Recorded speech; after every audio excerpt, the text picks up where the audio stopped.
Hi friends, welcome back to my channel. ఈరోజు మనం village style chicken curry ఎలా వండుకుందాం చూద్దామండి.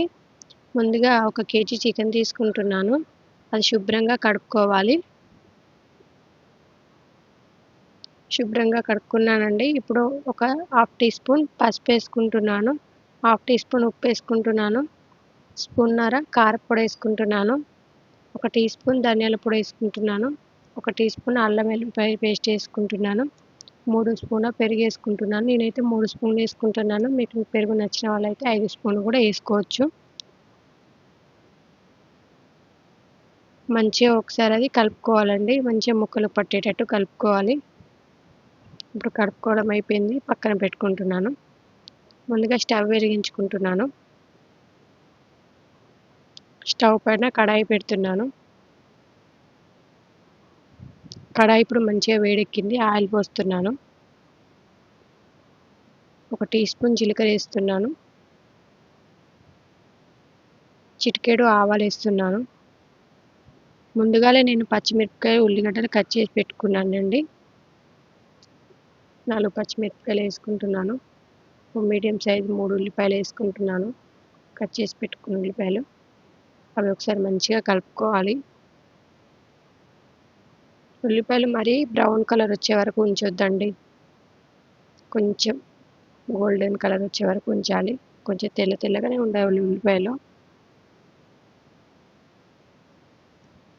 మంచిగా వేగాయి. ఇప్పుడు ఒక హాఫ్ టీ స్పూన్ పసుపు వేసుకుంటున్నాను. 1 స్పూన్ అల్లం వెల్లుల్లిపాయ పేస్ట్ వేసుకుంటున్నాను. మంచిగా ఒకసారి కలుపుకోవాలి. ఇప్పుడు ముందుగానే కలిపి పెట్టుకున్న చికెన్ వేసుకుంటున్నాను. మంచిగా ఒకసారి కలుపుకోవాలండి.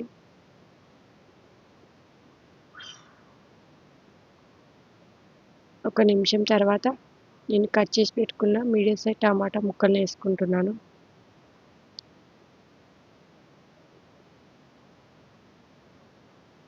మంచిగా ఒకసారి కలుపుకోవాలి.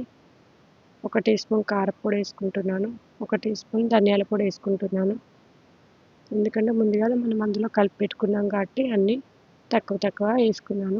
ఒకసారి మంచిగా కలుపుకొని మూత పెట్టేసుకొని ఒక 5 నిమిషాలు ఉడకనివ్వాలి. చూడండి ఇప్పుడు ఎంత బాగా ముక్కలకి మొత్తం అన్నీ పట్టాయో. ఒకసారి మంచిగా కలుపుకోవాలి.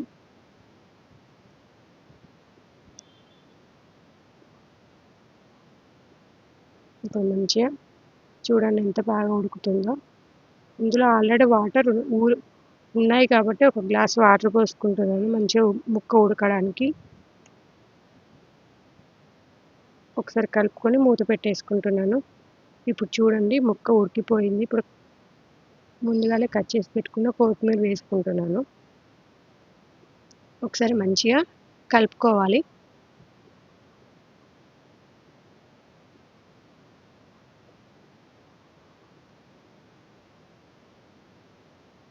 ఒక 5 నిమిషాలు అలా వదిలేయాలి.